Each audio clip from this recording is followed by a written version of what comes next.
बड़ी बात सीडीएस ने क्या कही, मैं आपको वो बता दूं। पाकिस्तान, चीन और बांग्लादेश, ध्यान से देखिएगा, ये एक नया एक्सिस बनता जा रहा है। पाकिस्तान, चीन और बांग्लादेश, ये भारत के लिए खतरा है। दूसरी बात, पिछले 5 वर्षों में पाकिस्तान एक तरीके से चीन की सैन्य अधीनता, ये बड़ा शब्द है, एक तरह से चीन की सैन्य गुलामी कर रहा है पाकिस्तान। क्योंकि पाकिस्तान के 70 से 80% जो हथियार है, जो उपकरण है, वो चीन से आ रहे हैं। 2019 में जब भारत ने बालाकोट किया, तो बालाकोट के बाद पाकिस्तान ने देखा कि उसका एयर डिफेंस बहुत कमजोर है। उसने चीन से HQ-16, HQ-9, होंकी air defence system सब ले लिए। Air to air missile PL-15 हाल के वर्षों में उसने ली, जो उसके JF-17 लड़ाकू विमान, J-10C लड़ाकू विमान, और उन्हीं हथियारों के जरिए पाकिस्तान की जो सैन्य व्यवस्था है, वहां चीन का जो कंट्रोल है ना, वो बढ़ता जा रहा है। तीसरा, ऑपरेशन सिंदूर 2 परमाणु शक्तियों के बीच पहला सीधा संघर्ष था। यह विश्व में ऐसा सीधा संघर्ष कभी नहीं हुआ है। रूस और अमेरिका के बीच भी केवल जब आप 60 और 70 के दशक की बात करें तो वहां पर तनाव बढ़ा था, लेकिन संघर्ष नहीं हुआ था। यह दुनिया के इतिहास में पहली बार है जब 2 न्यूक्लियर वेपन स्टेट्स आपस में उनका युद्ध हुआ हो, जिसमें भारत को विजय मिली। यह भारत ही नहीं, पूरे दुनिया के लिए एक शोध का विषय है। यह कहना है, एटमी ताकतों में जब युद्ध होता है और उसमें उसके थ्रेशोल्ड से नीचे रहते हुए भारत ने कैसे सबक सिखाया। चौथा, इस युद्ध में भारत की जो नो फर्स्ट यूज परमाणु नीति है, वो भारत के लिए एक ताकत साबित हुई। और ये जो कन्वेंशनल वॉरफेयर है, जिसे पारंपरिक युद्ध कहा जाता है, यह पाकिस्तान पर भारी पड़ा। बिल्कुल बेनकाब हो गई पाकिस्तान की सेना। पांचवी और बेहद महत्वपूर्ण बात, सीडीएस जनरल अनिल चौहान ने साफ तौर पर कहा कि युद्ध की प्रकृति ही बदल रही है। इसमें न केवल 21वीं सदी की टेक्नोलॉजी का इस्तेमाल हो रहा है, बल्कि पुरानी तकनीक उसका भी इस्तेमाल हो रहा है। आप एयर डिफेंस ही देखिए, भारत का जो एयर डिफेंस है उसमें अत्याधुनिक S-400 सिस्टम भी था, आकाश सर्फेस टू एयर मिसाइलें भी थी, और ZU-23 वर्ल्ड वॉर के जमाने की एंटी एयरक्राफ्ट गन्स का इस्तेमाल था, L-70 का, शिल्का का, तंगुष्का सिस्टम। तो यानी वर्ल्ड वॉर से लेकर 60, 70, 80, 90 के दशक से लेकर 2025 का S-400 सभी का इस्तेमाल हुआ।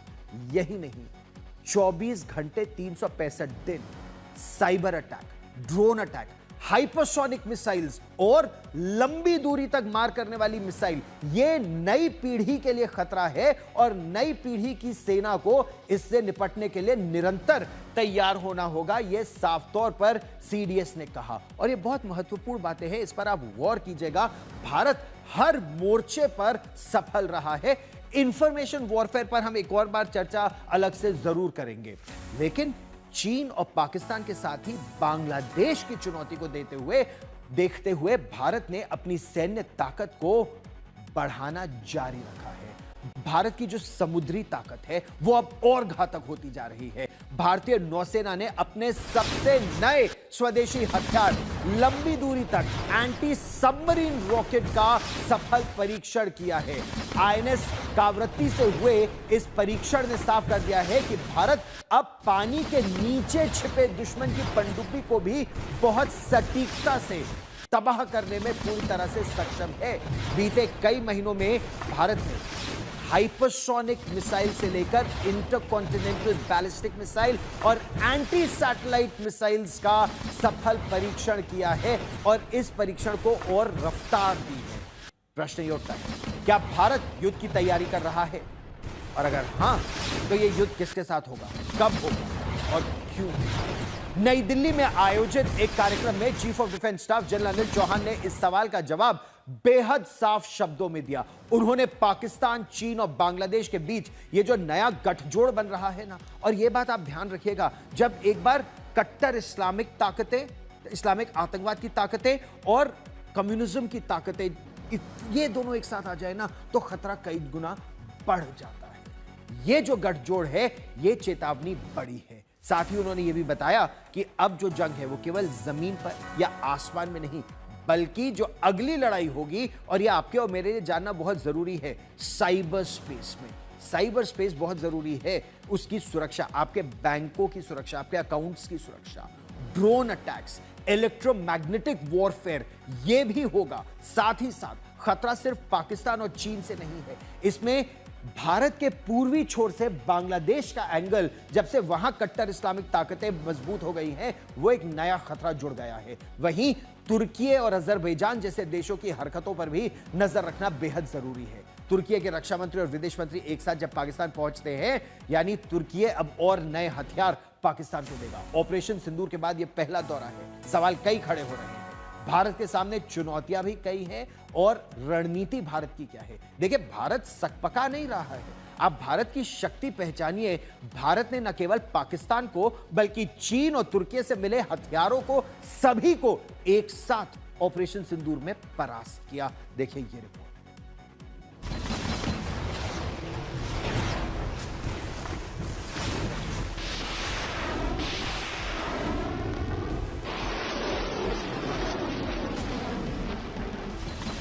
आईएनएस कावरत्ती से भारतीय नौसेना ने पानी में ही दुश्मन की पनडुब्बी को डुबोकर तबाह करने वाले हथियार का सफल परीक्षण किया। डीआरडीओ ने 23 जून 2025 से 7 जुलाई तक इस स्वदेशी लंबी रेंज की एंटी सबमरीन रॉकेट का परीक्षण किया। अब ये साबित हो गया है कि 2 मोटर वाला ये रॉकेट अलग अलग रेंज में दुश्मन की पनडुब्बी को अचूक ढंग से निशाना बनाने की क्षमता रखता है। गौर कीजिए, बीते एक साल में भारत ने कई मिसाइलों का परीक्षण किया है। इनमें हाइपरसोनिक और इंटरकॉन्टिनेंटल बैलिस्टिक मिसाइल से लेकर एंटी सैटेलाइट मिसाइल तक शामिल हैं। लेकिन ऑपरेशन सिंदूर के बाद इन परीक्षणों की रफ्तार तेज हो गई है। सवाल ये कि ये तेजी क्यों आई है? क्या भारत जंग की तैयारी कर रहा है? और अगर तैयारी कर रहा है तो इसकी जरूरत क्यों है? तो सुनिए, सीडीएस अनिल चौहान ने अपने सबसे ताजा आकलन के आधार पर क्या चेतावनी दी है। नई दिल्ली में आयोजित एक थिंक टैंक कार्यक्रम में chief of defence staff general Anil Chauhan ने मंगलवार को भारत की सुरक्षा पर गंभीर चिंता जताई। उन्होंने पाकिस्तान, चीन और बांग्लादेश के बीच संभावित साठगांठ को भारत की स्थिरता और सुरक्षा के लिए खतरा बताया। और ये खतरा बेबुनियाद नहीं है, क्योंकि सरहद के उस पार हलचल तेज है। ऑपरेशन सिंदूर के बाद पहली बार तुर्की के रक्षा मंत्री यासर गुलर और विदेश मंत्री हाकान फिदान पाकिस्तान के दौरे पर पहुंचे हैं। ये दौरा क्षेत्रीय भू राजनीति और रक्षा सहयोग के लिहाज से बेहद अहम है। याद कीजिए, ऑपरेशन सिंदूर से पहले और उसके दौरान तुर्की ने कराची में अपने युद्धपोत टीसीजी ब्यूक्यूकाडा को तैनात किया था। यही नहीं, उसके सैन्य कार्गो विमानों की आवाजाही होती रही थी। ऐसी खबर आई थी कि भारत के जवाबी हमले में लाहौर में तुर्की के 2 ड्रोन ऑपरेटर भी मारे गए थे। दिल्ली में चीन, पाकिस्तान, बांग्लादेश के गठजोड़ से सावधान करने वाले सीडीएस अनिल चौहान ने 2 टूक कहा कि तुर्की की तरह ही चीन न केवल पाकिस्तान को हथियार देता है, बल्कि अपने लोग भी वहां तैनात रखता है। जनरल चौहान ने साइबर, इलेक्ट्रोमैग्नेटिक और ड्रोन जैसी नई युद्ध तकनीकों को भविष्य की चुनौती करार दिया। साथ ही ये भी कहा कि बड़े पैमाने पर ड्रोन हमलों के साथ ही क्रूज और हाइपरसोनिक मिसाइलों के खिलाफ दुनिया में कहीं भी फूल प्रूफ सुरक्षा प्रणाली नहीं है। भारत को इससे निपटने के लिए अपनी रक्षा प्रणाली को और मजबूत करना होगा। आज तक ब्यूरो।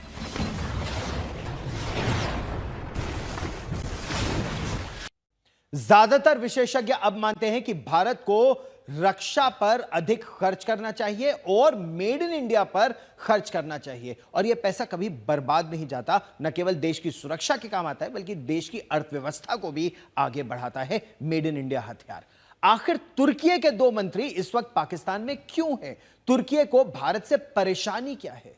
हम आपको जरा नक्शे के जरिए और कुछ तथ्यों के जरिए यह समझाने का प्रयास करते हैं कि भारत की कौन कौन सी ऐसी रणनीतिक स्थितियां हैं जिससे तुर्की बेचैन हो रहा है और क्यों तुर्की लगातार पाकिस्तान के साथ बना हुआ है और भारत पर दबाव बनाने की कोशिश कर रहा है। और केवल यह धर्म के नाम पर नहीं हो रहा है। वैसे आप देखिए कि दोनों ही देशों के बीच जो संबंध है वो ऐतिहासिक है, सिविलाइजेशनल टाइज हैं, लेकिन भारत और तुर्की के बीच रिश्तों में जो खटास है ना, अब खुलकर सामने आ रही है। क्यों?